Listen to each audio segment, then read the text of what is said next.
Hey everybody, HomeSliceHenry here, and in today's video, I'm going to be showcasing two Pokemon that just got buffed in the Season 27 Balance Update, and those Pokemon are Lumineon and Galarian Stunfisk. Lumineon is an extremely bulky mono water type, and the move updates that it got was it got access to Gust for the very first time, and Silver Wind, its nuke charge move, went from 60 damage to 75. Now Galarian Stunfisk just gets extra damage on Earthquake, going from 110 base power to 120. Honestly, I was expecting Lumineon to be the star of this team, but as you're going to see throughout these battles, Galarian Stunfisk ends up stealing the show. So without further ado, let's hop into the matches, and in game number 1 we pick up a pretty awkward lead, Lumineon into Jumpluff. Now Gust is hitting Jumpluff for super effective damage here, but unfortunately I can't really do a lot of charge attack damage onto the Jumpluff. Jumpluff lands the energy ball, they pivot out trying for a catch onto a Voltrix Fortress, and now I get to send in Galarian Stunfisk. Fortress farms up well past the Sand Tomb, and this makes me worried that they might be running Earthquake. I put up the shield, I get the shield call right, and just like that, I should now be in a very, very good spot. Had I ended up shielding a Sand Tomb, that would have been pretty catastrophic, but the fact that they overfarmed made me a little bit worried, trusted my intuition, and it paid off in a massive way. Now I can Earthquake into Rock Slide to take the knockout. Look at how much damage that Earthquake did, by the way. That Earthquake hit for some monster damage onto the Fortress. In the back, they have Shadow Annihilate, and I repivot and send in Lumineon. I'm able to grab a shield with Aqua Tail number 1. Aqua Tail number 2 does get caught onto the Jumpluff. Nice play from my opponent. I try and make it to the Silver Wind, but they're going to fire off an Energy Ball and deny my energy. But I still feel like I'm in a very good spot because I preserved so much health on the Galarian Stunfisk. I can bring in the Stunfisk, start unleashing Rock Slides, and I'm very comfortably outside of Energy Ball range. Energy Ball is a lot cheaper this season, but that did come with a decrease in damage. It looks like I can actually survive 2 here. My opponent sends in Annihilate, and I pivot into the Sableye. My only lose con is if they're running Rage Fist Shadow Ball. It's very unlikely, but I have seen the double ghost moveset before, so I put up the shield. It's only going to be the Rage Fist, but I can boost up my defense, so now it's basically like they're not even boosted. I'm still going to be taking normal damage from the Rage Fist. Rage Fist lands, Sableye survives, getting the full farm down. I exit 1 off the foul play, and that is going to be a game 1 win. Lumineon into that Jumpluff, had they stayed in, would have been a little bit awkward, but my opponent ended up pivoting out, and by shielding that Earthquake, we put ourselves in a really good spot. We move to game number 2, and this is a matchup that I was very, very curious about. Lumineon versus Lickilicky. My opponent does end up throwing on alignment, presumably not used to Lumineon having a 4-turn fast move in Gust instead of the normal 3-turn Waterfall. This is kind of the barometer at which I judge a lot of bulky Pokemon. Can you actually win even shield scenarios against Lickilicky? We know how extremely strong Lickilicky is. My opponent doesn't end up throwing on the greatest timing there either. And now, I just have a truly massive amount of energy on Lumineon. The Gusts have really been adding up as well, and it looks like I can actually win the ones here. Although, I do believe had my opponent thrown on better timing earlier on, I probably can't end up winning the ones. They send in Voltrix Fortress. I'm going to get a fully farmed down here, but I have the Galarian Stunfisk to absorb the energy. My opponent puts up a shield, I guess unfamiliar with Lumineon's moveset, which to be fair, I imagine most people have never seen a Lumineon at the Go Battle League before, so I end up getting a shield on a move that would not have done a lot of damage. Now I can bring in the Galarian Stunfisk. Stunfisk is going to be chipped down with Sand Tomb after Sand Tomb. I don't think I can quite take the knockout here with Earthquake, but Earthquake is going to be putting this Fortress very, very low. I decide that if they're staying in, Stunfisk probably has some kind of play in the back, so I will put up the shield. I do accidentally go over 100 here as I fire off the Earthquake. Earthquake will put them very low. I send in the Sableye. I can't quite get the farm down before they're able to make Sand Tomb number 4. So this Fortress, it feels like it just got 2 infinite charge moves in the back. They have Feraligatr, and this game should just be over. I can fire off Foul Play. Foul Play will hit for some pretty significant damage. My opponent really cannot afford to overfarm, or I would make it to another Foul Play. So they're forced to fire off Hydro Cannon. Hydro Cannon will be the end of Sableye, but then I can just bring in the Galarian Stunfisk. With this energy head start, I can easily outpace Feraligatr. They're just simply too low. Rock Slide will take the knockout, and we're able to get the win. We move to game number 3, leading Lumineon into Togekiss. Now this is not a matchup that I am familiar with. Lumineon is going to have pretty nice pacing here, as I get 3 to the first Aqua Tail, and then I believe 2 to the second. However, if Togekiss is able to 2-shot with Aura Sphere, and it looks like they can, then Togekiss would actually be able to win the zeros. I do have a pretty decent Lumineon spread. I fire off Aqua Tail number 1, and instantly undertap Aqua Tail number 2. This Aqua Tail, it'll be really close if they survive. They put up the shield, and I decide that I'm very comfortable letting Lumineon go. Lumineon has done its job, which is generate a shield advantage for the backline, and now I can send in Sableye. Sableye is going to be resisting everything in Togekiss's usual charge moveset. They go for the Aura Sphere, and I get a very nice farm down. My opponent sends in a Shadow Quagsire, and I'm very happy to see this Pokemon here. Quagsire would obliterate my poor Stunfisk in the back. Foul Play connects. That damage is just absolutely criminal. Shadow Sableye hits incredibly hard. I'm going to put up the shield, throw 4, and then CMP tie Drain Punch to their next Aqua Tail. Drain Punch is less damage than Foul Play, but should still take the knockout here. Quagsire will get KO'd. In the back is Gourgeist. This is pretty bad for the Galarian Stunfisk. Or is it?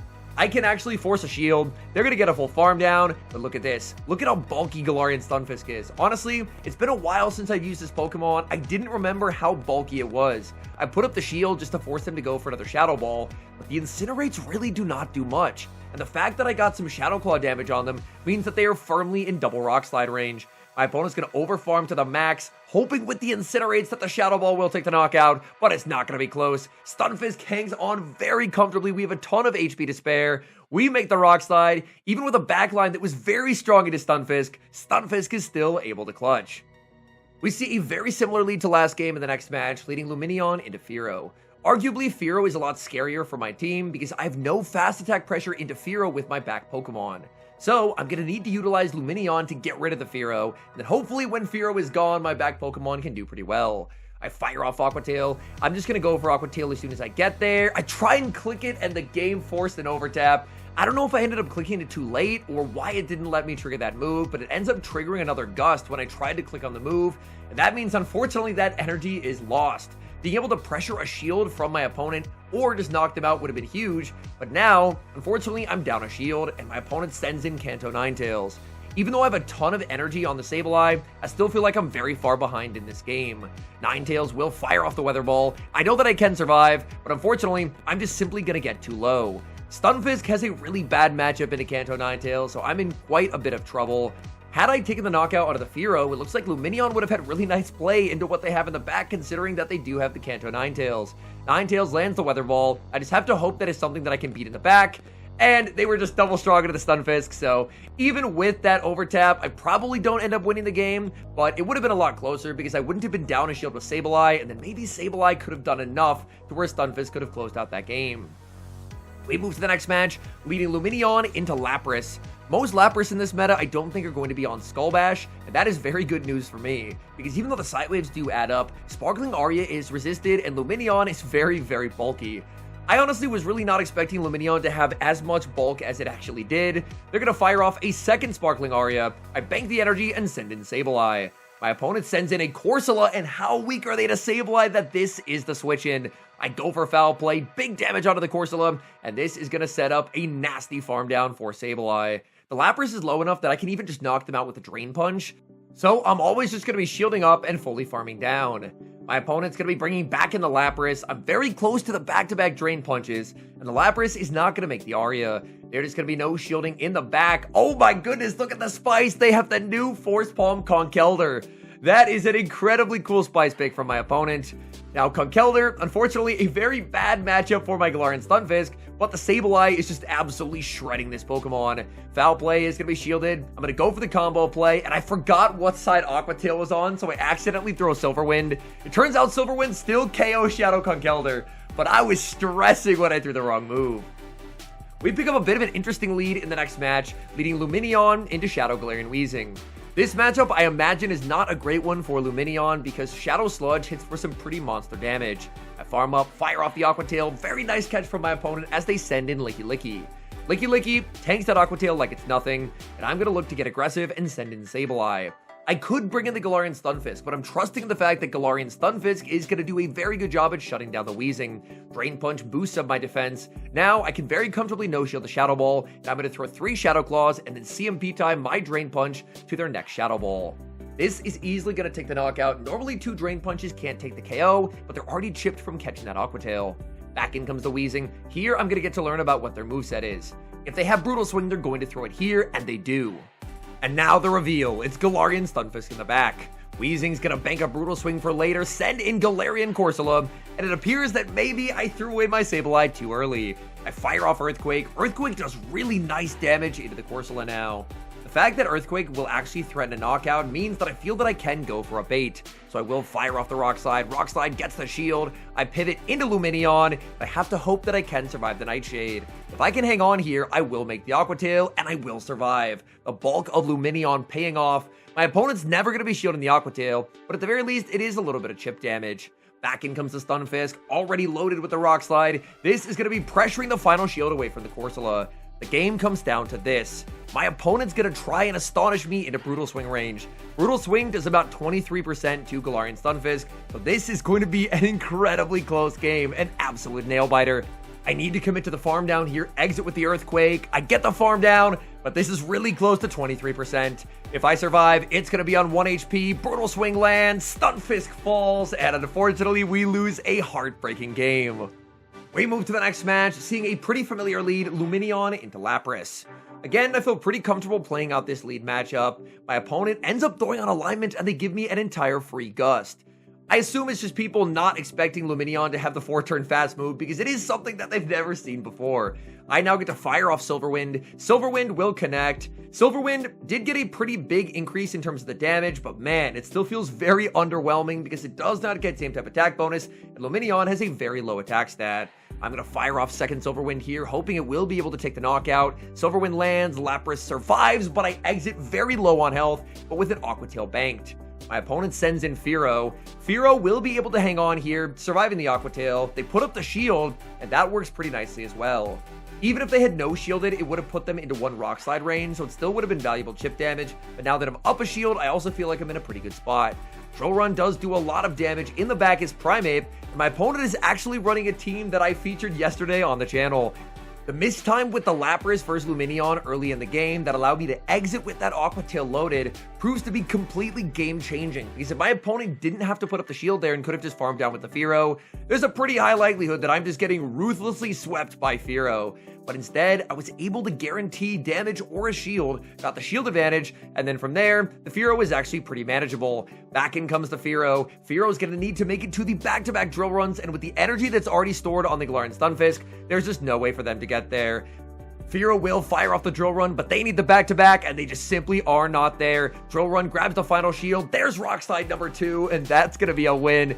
Fearow is very, very scary for this backline, but luckily we're able to survive and still come away with the win.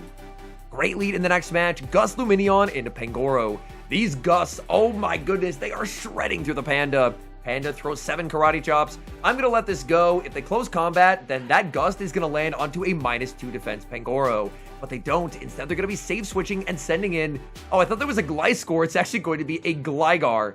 I have not seen a Gligar in a very long time. Gliscor is usually going to be the more preferred Pokemon to use just because Gligar has pretty terrible charge moves. Gligar is going to make a last-second charge attack here. They're able to land the Night Slash, but Lumineon's able to hang on. In the back is Shadow Magnezone, and Trainer, I am so sorry. I love Magnezone, but unfortunately Magnezone is not going to be doing anything into the Galarian Stunfisk. They should always pivot here, so I'm just going to pivot into the Sableye as my opponent sends in the Pangoro. And even the Shadow Claws are just going to be doing simply too much damage on a Pangoro. Pangoro goes for the bad manners close combat. They know the game's over. There's a Stunfisk aligned onto the Magnezone. There's just simply no hope. I Drain Punch. They put up the shield. The close combat did do a massive, massive amount of damage, but unfortunately, that just made it way easier to Shadow Claw them down. This poor Magnezone, we have almost 100 energy, a 2-shield Galarian Stunfisk, and they're going to resign the match. We've got a very spicy fighter in the next match, Lumineon into Shadow Machamp. Again, it's early days in the season, so sometimes we'll see trainers throw an alignment, trainers running spicier picks, stuff like that. They fire off the Cross Chop, save switch into Licky Licky, and I'm going to be responding with the Galarian Stunfisk. Galarian Stunfisk, I imagine, should have a pretty convincing Licky Licky matchup, because 2 Shadow Balls don't come anywhere close to picking up the knockout. I think that's one of the reasons why, with this extra Earthquake damage, we might see Galarian Stunfisk usage begin to rise. I know Beelzeboy ran Galarian Stunfisk a lot last season, and I did run it a bit, and I felt like it was decent, but I really felt like in a lot of circumstances, it was kind of really missing that shields down nuke potential. So with this extra damage on Earthquake, like look how much damage that just did to Licky Licky. Licky Licky is a very bulky Pokemon. It gets shredded by the Earthquake, they pivot back into Machamp, and I can just snipe them down with the Aqua Tail. In the back, they have Pelipper. Pelipper is going to be a complete wall to Luminion's energy. And man, Aqua Tail has never felt so underwhelming. But I will actually get to a second Aqua Tail. The pacing on Gust kind of catching people off guard, even though it does basically no damage when you land an Aqua Tail. They're going to be able to take the knockout here with the Weather Ball, but I have a full health Sableye. My opponent can pivot back into the Licky Licky, and even if I end up shielding a Body Slam bait, I should just be able to boost my defense up infinitely with the Drain Punches and make life very, very uncomfortable for them. So I fire off the Drain Punch, they put up the shield. Now that I'm boosted, I feel very comfortable just no shielding. I can tank a Shadow Ball here. My opponent goes for a second Body Slam bait, and that is just catastrophic. Even if it's the Shadow Ball now, which I'm pretty sure it is, I should be able to tank it. It is going to be the Shadow Ball. There's the pivot into the Pelipper, but I can just close out the game with the Sableye. So pretty spicy team to end things there. Shadow Machamp is a Pokemon I would love to see back in the meta at some point. It's very glassy, but it was very, very fun when it was strong. But in the meantime, Sableye's on cleanup duty, taking back-to-back knockouts and securing the win. And now I'm going to be doing a bit of a mini review on both Lumineon and on Galarian Stunfisk. To start with, let's talk about Lumineon. I think Lumineon's coverage is very interesting. Gust, Aqua Tail, and Silver Wind does mean that it can hit a lot of things for super effective damage, and having a flying type move as a water type is actually pretty nice because you're able to hit back against potential grasses. I think that dealing damage is a pretty significant issue for Lumineon. Lumineon itself is very, very bulky, which is awesome. It can take a lot of hits, but that also means it's going to have a very low attack stat. Now, if you pair that with Aqua Tail, which is already a very low damaging move, and Silver Wind, which did get a big damage buff but does not get same type attack bonus, and in a lot of matchups where it's like your bulky Lumineon against their bulky Pokemon, Lumineon ends up losing just because Lumineon can't deal enough damage. Lumineon can tank enough hits, but unfortunately tanking hits is not enough if you can't really output a lot of damage there. So I think Lumineon, it's definitely improved. I would argue it is a playable Pokemon, but I think there are probably just stronger, bulky Pokemon if you're wanting to go that route. Even stronger, bulkier water types, like I would probably run Dondozo ahead of Lumineon. Now when it comes to Galarian Stunfisk, honestly I feel like I was pretty impressed. Galarian Stunfisk, it's been a meta terror many, many years back, and now it's slowly getting all of its tools back in the toolkit. It got Mud Shot reverted, it now has extra damage on Earthquake, and Galarian Stunfisk, while it is another one of these very bulky Pokemon, the big difference is it can actually deal damage. Like in that Corsola matchup, I believe Galarian Stunfisk now just beats Corsola in the 0s and 1s by virtue of Earthquake just dealing a crushing amount of damage. Added that the fact it's a very convincing answer into Licky Licky, which is on so many teams, and I wouldn't be surprised to see Galarian Stunfisk crop up as a very strong anti-meta Pokemon. This video started as a Lumineon showcase, and I feel like by the end, Galarian Stunfisk definitely stole the show. Galarian Stunfisk's pacing, its damage, honestly feels really nice. And Lumineon, I wouldn't say it's bad per se, but I just think there are probably other Pokemon that do what it's trying to do a bit better. Anyways, thank you guys so much for watching. If you enjoyed watching today's video, please do help support the channel by leaving a like on the video and subscribe to the channel if you haven't. And an extra special thank you as always to our channel members here on YouTube. The support you guys provide to the channel is so appreciated. So thank you guys oh so very much. And until next time, I've been HomeSliceHenry.